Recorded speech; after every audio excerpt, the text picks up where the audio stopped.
तो किसी मित्र ने एक काफ़ी लंबा ईमेल भेजा और उसमें काफ़ी सारे प्रश्न हैं। उन्होंने सोचा कि ईमेल से ठीक रहेगा कमेंट के बजाय। तो वैसे अक्सर कमेंट करते रहते हैं और इनके कमेंट से लगता है कि इनको काफ़ी कुछ पता है और मेडिटेशन करते हैं। तो काफ़ी सारे प्रश्न हैं, मैं उनको जिनकी नेचर एक तरह की उनको आपस में मिलाने की कोशिश करूँगा और शायद एक वीडियो में हो सकता है संभव ना हो क्योंकि फिर लंबा हो जाएगा। अच्छा, तो एक प्रश्न उनका ये है कि आपने ये सब कैसे जाना, किताबों से या मेडिटेशन से या गुरु से या एक्सपीरियंस से? तो ये सारे फैक्टर हैं। मतलब मैंने गुरु से भी जाना, मेडिटेशन से भी जाना, किताबों से भी जाना, एक्सपीरियंस से भी जाना। तो जो जो मेडिटेशन का मैं शेयर करता हूँ तो उसमें काफ़ी कुछ मेरे एक्सपीरियंसेस होते हैं, उनके बेस पे मैं बात करता हूँ। कुछ जो एक्सपीरियंसेस नहीं है तो फिर वो जो बुद्ध ने कहा है उनके हिसाब से बात करते हैं। अच्छा, ये जो सूत्रों की बात या जो बुद्धिज़्म की बात मैं कर रहा हूँ या बुद्ध की शिक्षाओं की बात, तो वो थोड़ा बहुत तो मैंने पढ़ा जितना अवेलेबल था। अभी तो बहुत रिमोट जगह है, यहाँ तो किताबें भी मिलनी मुश्किल है। मतलब यहाँ कोई कुरियर टाइप का या इस तरह का कुछ नहीं आता कि आप amazon.com पे ऑर्डर भेजो और इधर आ जाए, इधर कुछ नहीं आता। तो और मैं ज़्यादा शहर जाता नहीं हूँ। तो खैर, तो मैंने ना ये सुनने शुरू किए। मैंने बहुत सारे अजानों को सुना, बहुत सारे भंतेज को सुना।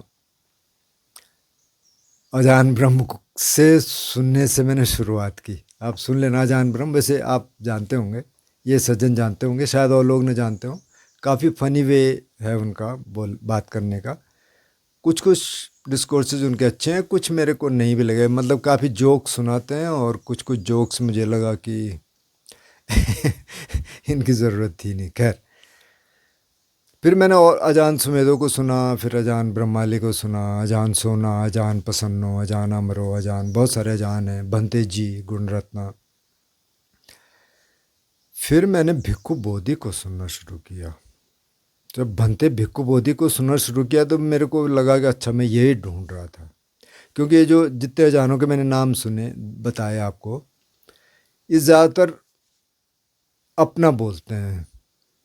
कभी कभी सूत्ता भी डिस्कस कर लेते हैं, जैसे भंते सुदस्सो हैं, वो भी कुछ सूत्ता डिस्कस कर लेते हैं, अजान ब्रह्म भी कर लेते हैं। लेकिन भिक्खु बोधि सिर्फ सूत्ता ही डिस्कस करते हैं ज़्यादातर। कुछ टॉक्स भी हैं उनके। तो पहले मैंने उनका मध्यम निकाय सुनना शुरू किया। मध्यम निकाय सुनना शुरू किया तो मुझे बीच में लगा कि बहुत लंबा हो रहा, क्योंकि काफ़ी सारे पॉजेज आते हैं बीच में, फिर वो समझाते हैं, फिर वो पैरेलल्स देते हैं चाइनीज़ के, बर्मीज़ के। वो श्रीलंका में रहे काफ़ी टाइम और वहाँ उन्होंने सिंगल सीखी। उनको बर्मीज़ स्क्रिप्ट आती है, उनको चाइनीज़ आती है। तो मुझे लगता है कि जो एज ए स्कॉलर अगर सबसे ऊपर कोई है तो भिक्खु बोधि से ऊपर मुझे नहीं लगता कोई है, क्योंकि उन्होंने सारा छान मारा। अभी धम्मा, विनय पिटक तो ऑब्वियसली क्योंकि वो भिक्षु हैं। तो वहाँ से मैंने सुनने शुरू किए और फिर एक बार मुझे लगा बहुत लंबा हो रहा, बोरिंग हो रहा थोड़ा सा, पर फिर मैंने कहा भाई इसको मेडिटेशन में सुन, वही तरीका भी है।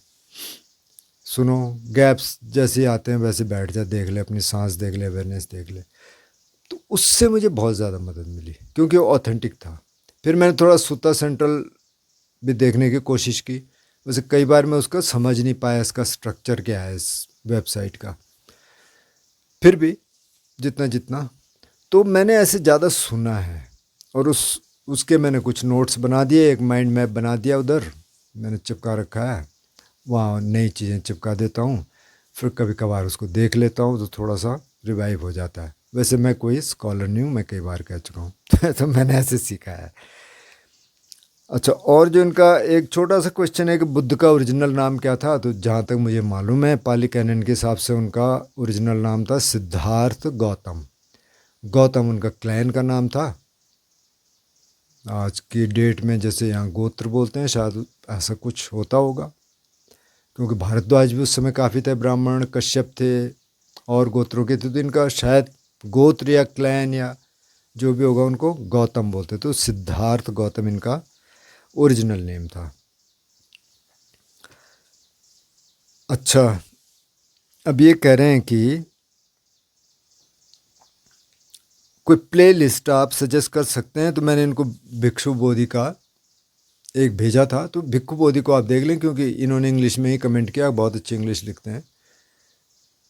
तो कहाँ है कौन है मुझे नहीं मालूम, लेकिन आप भिक्षु बोधि को सुन लें, आप सूत्र सेंट्रल को सुन लें, बेस्ट है सूत्र सुनने के लिए। भिक्षु बोधि को सुनेंगे कि थोड़ा बहुत पाली का भी आपको पता चलने लग जाएगा। इन दोनों को ही मैं ज़्यादा, मतलब मैं भिक्षु बोधि को ज़्यादा सुनता हूँ। वैसे एक ऐप है पाली ऑडियो, पाली ऑडियो में सिर्फ इंग्लिश ट्रांसलेशन है, उसमें पाली कुछ नहीं है, सिर्फ इंग्लिश है, और उसमें पूरा मध्यम निकाय है। एक आध मेरे ख्याल 2-4 सूत्र दीर्घ निकाय के भी होंगे, कुछ अंगुत्तर निकाय के हैं, कुछ संयुक्त निकाय के हैं, ये कम है, लेकिन मध्यम निकाय पूरा है। तो आप मध्यम निकाय सुनना शुरू कर दीजिए, या और भी जो साथी सुनना शुरू करना चाहते हैं वो भिक्षु बोधि ये इंग्लिश में है, लेकिन हिंदी में मेरे पास कोई मटेरियल ऐसा है नहीं, मेरे को अभी तक मिला नहीं, मिलेगा तो मैं बताऊंगा। तो भिक्षु बोधि को सुनना शुरू कर दें। भिक्षु बोधि एक मोनेस्ट्री में जहाँ वो रहते हैं उनका है BAUS चुआंग मोनेस्ट्री। वैसे आप भिक्षु बोधि टाइप करेंगे तो आ जाएगा। इनको आप मध्यम निकाय पहले सुनना शुरू कर दीजिए, पहला सूत्र मत सुनिए मूल पर्याय सूत्र उसको मत सुनना, क्योंकि वो बहुत मुश्किल है। और कभी दीर्घ निकाय सुने तो ब्रह्मजाल सूत्र से मत करना शुरू, क्योंकि ये सबसे मुश्किल सूत्र है। पता नहीं पहले नंबर पे क्यों रखा। भिक्षु बोधि भी कहते हैं कि पहले नंबर पे शायद नहीं होना चाहिए था, या आखिरी में होना चाहिए था। तो दूसरे से शुरू करें, सब्बा सब सूत्र। वैसे कहीं से भी कर लें, आपकी इच्छा है। तो ये ठीक रहेगा सुनने के लिए, और सूत्र सेंट्रल को सुन लें। अच्छा, अब इस प्रश्न पे आ जाते हैं। ये कह रहे हैं कि शील सदाचार का महत्व क्या है, इनके पालन से क्या होता है, क्या शील भिक्षु भिक्षुणियों के लिए है या गृहस्थों के लिए भी है। कभी कभी ये सोचते हैं कि सिर्फ ये मंक्स के लिए है।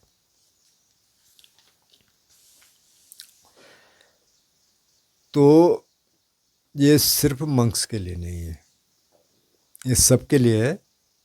और शुरू में बुद्ध ने सिर्फ 5 शील रखे, एक्चुअली 4 शील रखे। तो पहला शील कि प्राणियों की हत्या नहीं करेंगे, चोरी नहीं करेंगे, व्यभिचार नहीं करेंगे, मतलब नो सेक्सुअल मिसकंडक्ट। और चौथा, झूठ नहीं बोलेंगे। फिर उनको लगा कि अगर कोई नशा कर देगा तो सभी शील तोड़ देगा, तो फिर उन्होंने नशे का शील रखा कि नशा नहीं करेंगे, किसी तरह की प्रमादी चीज़, मतलब जो नशा करती है। उसमें शराब, उस समय की शराबें, सुरा, मेरे, मज्जा और पमादिठाना, मतलब कोई भी प्रमादी चीज़ जो आपको होश से अलग कर देती है। मतलब जब हम शराब पीते हैं तो क्या होता है, फिर होश में नहीं रहता। तो उन्होंने वो कहा कि 5 शील आपको पालन करने हैं। तो वो गृहस्थों के लिए भी वही थे और भिक्षुओं के लिए भी वही थे।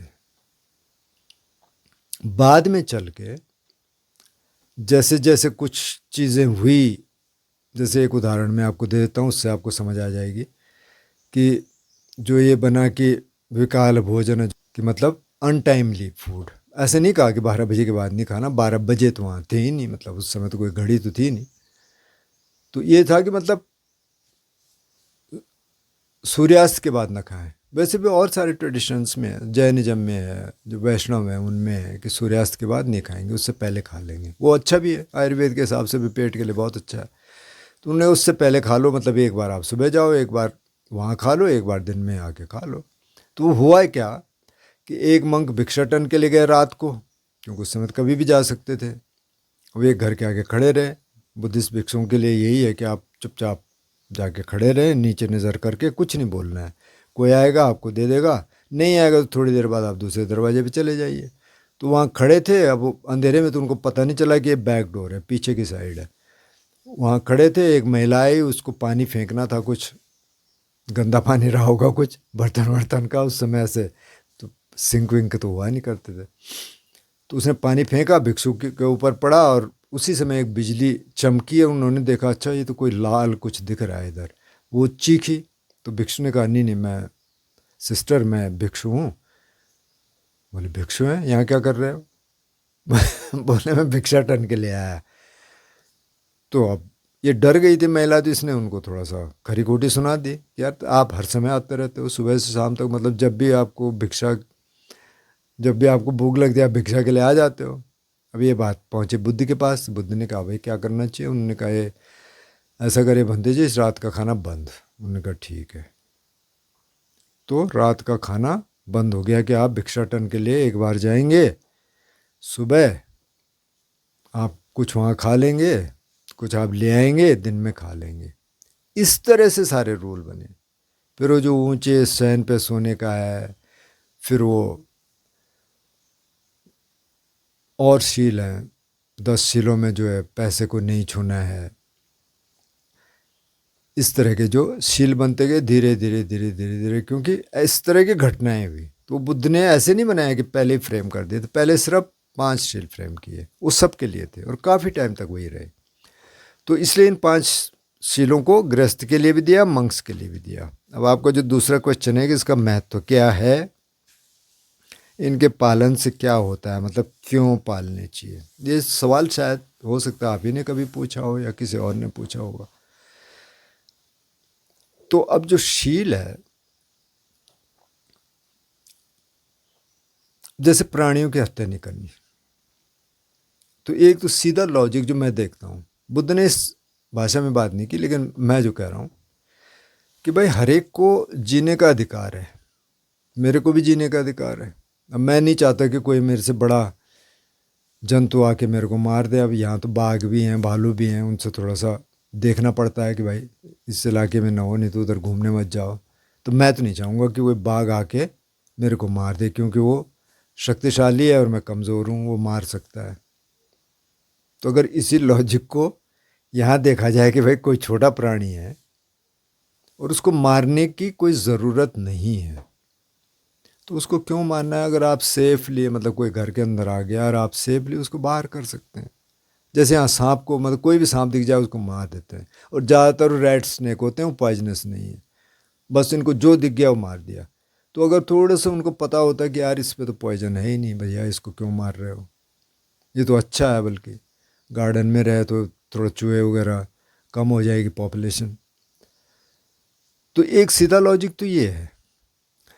लेकिन जो बुद्ध कह रहे हैं वो एक कह रहे हैं कि भाई आप बिना द्वेष जगाए किसी को मार नहीं सकते, तो आपको द्वेष जगाना पड़ेगा। द्वेष जगाएंगे तो वो कर्म संस्कार बनेंगे। इसी तरह चोरी का है। मैं तो नहीं चाहता कि कोई मेरी चोरी कर ले। और छोटी मोटी चीज़ें कभी चोरी हो जाती हैं, मतलब तो लगता है यार ये तो गलत है, नहीं करना चाहिए। तो अगर मैं चाहता हूँ कि चोरी नहीं करनी चाहिए, तो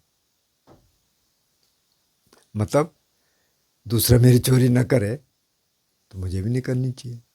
उसी तरह व्यभिचार का शील है। मैं नहीं चाहता कि मेरे जो नियर एंड डियर हैं वो कोई व्यभिचार करे, उनके साथ कोई व्यभिचार करे, कोई सेक्सुअल मिसकंडक्ट करे। या अगर मैं रिलेशनशिप में हूँ तो मेरा पार्टनर चीटिंग करे, तो अगर मैं नहीं चाहता कि मेरा पार्टनर चीटिंग करे, तो भाई मेरे को भी चीटिंग नहीं करनी है। चौथा शील है कि झूठ नहीं बोलना। मैं भी नहीं चाहता कि झूठ बोलूँ, मतलब कोई मेरे से झूठ बोले तो फिर मैं भी क्यों झूठ बोलूँ। ये शील आसानी से टूट जाता है, क्योंकि इसमें लगता है चलो शॉर्टकट चलो। और नशे का मैंने बताया कि वो इसलिए रखा कि ये चारों शील आदमी तोड़ सकता है, फिर नशे करके आप बैठ नहीं सकते। तो ये एक तो आपका इस तरह के लॉजिकल वे में आप देखेंगे तो इनका लॉजिक है। ध्यान की दृष्टि से देखेंगे तो इन सब में ये है कि एक तो आप केयरफुल हो गए, आप अवेयर हो गए, अच्छा कोई चीज़ आ गई, जैसे माना अंदर बिच्छू आ गया, यहाँ रेनी सीजन में आ जाते हैं, और आप उसको मारने जा रहे थे पहले, लेकिन अब आपने शील का पालन शुरू कर दिया, तो आप देखेंगे यार कैसे इसको कोई ट्रैप बना के इसको बाहर छोड़ दें। ये कुछ और आ गया, कई बार बहुत चींटियाँ आ जाती हैं किचन में, क्या करेंगे आप उनका, या कॉकरोचेज हैं, कई लोग उनको मार देते हैं। तो अब स्ट्रेटजीज बनानी पड़ेंगी उसके लिए कि इनको आसानी से, अब मतलब बहुत ज़्यादा एक्सट्रीम में भी नहीं जाना। अब पेस्ट से इतना परेशान हो गए कि जिया ही नहीं जा रहा, तो वो वहाँ अलग चीज़ हो गई। लेकिन जहाँ तक हो सके इनके पालन करने की कोशिश करें। तो उससे एक तो हम उसी समय अवेयरनेस में आ गए, जैसे हमने देखा, मतलब किसी गार्डन में जा रहे थे, देखा इधर उधर कोई नहीं है, कुछ फल पका हुआ है, हमने कहा चल तोड़ लेते हैं, कोई बात नहीं, वैसे वो देख भी लेगा तो क्या कर लेगा, लेकिन फिर आ गया कि नहीं यार ठीक नहीं है, पूछ के ले लेंगे, वैसे नहीं लेना है। तो वैसी अवेयरनेस आ गई, तो वैसे आपका ध्यान शुरू हो गया। दूसरा जो फ़ायदा इसका है कि शील पालन करने से ही आपका ध्यान शुरू हो गया। ध्यान है क्या? ध्यान ये है कि जब आप अपने मन को ट्रेन करना शुरू कर दिए, एक वीडियो में हमने कहा था कि साधना क्या है, साधना सारी मन की है। मन के स्वभाव को आप बदल रहे हैं। तो अब चोरी क्यों करेगा आदमी? जब लालच जगाएगा तभी चोरी करेगा। व्यभिचार क्यों करेगा? जब वासना जगाएगा तब व्यभिचार करेगा। मारेगा क्यों किसी को? जब द्वेष जगाएगा तब मारेगा। झूठ क्यों बोलेगा? अब झूठ बोलने में कई चीज़ें हैं। एक तो कई बार ये सोचता है आदमी कि यार शॉर्टकट है, चल छोड़ दे। दूसरा ये है कि आप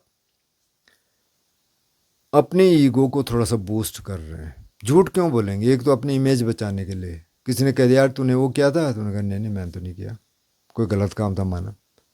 अच्छा, आपने कहा, किसी ने कह दिया कि यार तूने टाइम दिया था तो आया नहीं, हाँ हाँ यार मेरे को कुछ काम पड़ गया था। तो यहाँ क्या कर रहे हैं आप? यहाँ अपनी इमेज को बचा रहे हैं आप, ताकि वो बंदा आपको ये देख सके कि नहीं नहीं ये तो बहुत सही बंदा है यार, इसको ज़रूर कुछ काम पड़ गया होगा, इसने ये कर दिया। तो ये ईगो को आप क्या कर रहे हैं? हवा दे रहे हैं। और जब आप एकदम सही बोल देंगे हाँ यार मेरे से गलती हो गई, तो वहाँ क्या है? आप ईगो को तोड़ रहे हैं। तो आप इस तरीके से अगर देखेंगे तो इनका लॉजिक बनता है। और नशे का क्या है? नशे से तो अब आपको पता है कि अब नशा कर लेंगे तो आप ध्यान कर नहीं सकते। लेकिन अगर सोशलाइजिंग के लिए आप थोड़ा सा 10-20 ml ले रहे हैं, कोई वो रेड वाइन है, वाइट वाइन है, चलो कुछ और कुछ, तो उससे मुझे नहीं लगता कोई ज़्यादा फ़र्क पड़ता है, बशर्ते कि आप एडिक्ट ना बने। एडिक्ट्स के लिए दिक्कत है। तो शील के पीछे तो ये सारे लॉजिक हैं। क्योंकि अगर आप थोड़ा सा कंटेम्पलेट करना शुरू कर देंगे तो आपको लगेगा हाँ यार बात तो सही है। बट जब मैं नहीं चाहता मेरे को कोई मारे, तो मेरा अधिकार है क्या किसी को मारने का? मतलब अगर देसी भाषा में कहें तो भाई आपको प्रकृति ने कोई ठेकेदार बना के तो भेजा नहीं है कि आप ठेकेदार हैं जी प्रकृति के, आप अपने हिसाब से कर लो जो हो रहा है। उसी का परिणाम है ग्लोबल वार्मिंग भी है कि आप फॉसिल फ्यूल जलाते रहो, आप प्लास्टिक का कचरा फेंकते रहो, आप ये करते रहो, फिर वापस आपके पास आता है। पेस्टिसाइड डालते रहो, अब पेस्टिसाइड आपके खाने में आएगा, आपको मारेगा। पानी सारा ख़राब हो गया, इधर पंजाब हरियाणा का तो सारा पानी ख़राब हो गया, नीचे सारा यूरिया है उसमें। तो जो आप डालोगे वो एक तो आपके पास वापस आएगा, दूसरा ये आप ठेकेदार नहीं है भाई, आप तो इस प्रकृति में जीने के लिए आए, सभी जीने के लिए आए, सबको प्रकृति ने जीने का अधिकार दिया। तो आपको अधिकार है क्या? दूसरे को मारने का अधिकार ही नहीं। आप बलशाली हैं, आपके पास टेक्निक्स हैं, आपके पास गोला बारूद है, आपके पास बहुत सारी चीज़ें हैं, तो ये नहीं कि सबको मारते रहो आप। ये तो सिंपल लॉजिक है कि इसलिए नहीं मारना क्योंकि आपको अधिकार है ही नहीं। हाँ, मैंने कहा कि एक्सट्रीम में भी नहीं जाना। अगर बहुत पेस्ट आपको परेशान कर रहा है और आप कह रहे हैं यार मेरा तो जीना ही आराम हो गया, ध्यान ही नहीं हो रहा, कुछ ही नहीं हो रहा, वो एक्सट्रीम सिचुएशन है, तब ठीक है, तब कोई दिक्कत नहीं। हम कहते हैं कि साहब आतंकवादी हैं, उन्होंने तो परेशान कर रखा, चलो ठीक है आप स्ट्रेटजी अपना सकते हैं उसके लिए।